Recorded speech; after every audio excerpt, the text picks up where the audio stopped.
C'est assez rare pour te signaler, Netflix va supprimer les comptes de ses clients. En tout cas de ses clients inactifs, ceux qui ont oublié qu'ils étaient abonnés à Netflix. Je vous rassure, si vous regardez régulièrement les programmes de la plateforme, vous ne vous ferez pas mettre dehors comme un malpropre.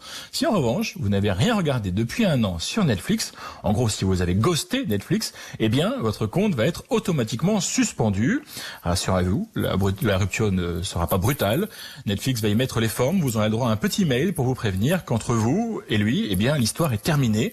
À en croire Netflix, ses comptes inactifs représentent moins de 0,5% du nombre total de ses abonnés, soit quelques centaines de milliers. Je vous rappelle que Netflix compte 182 millions d'abonnés dans le monde. C'est peut-être un coup marketing, mais en tout cas c'est très élégant. Mais Cyril, pourquoi Netflix décide de supprimer de lui-même des comptes qui lui rapportent ?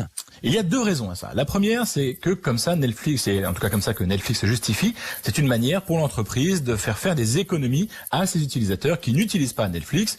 Un acte de pure générosité donc, mais pas seulement. Et c'est la deuxième raison. Le petit mail vous prévenant que votre abonnement va être résilié, suspendu, peut aussi être une bonne occasion de se rappeler au bon souvenir de celui qui avait tourné la page et de le faire revenir à un comportement plus raisonnable, c'est-à-dire se remettre à regarder Netflix. Et d'ailleurs, la rupture aura d'abord toutes les allures d'une pause. Netflix annonce qu'une fois le compte supprimé, le profil et les favoris de l'utilisateur, parti voir si l'herbe est plus verte ailleurs, seront conservés dans les archives de la plateforme durant 10 mois. De quoi permettre un jour des retrouvailles comme si de rien n'était. Merci beaucoup Cyril.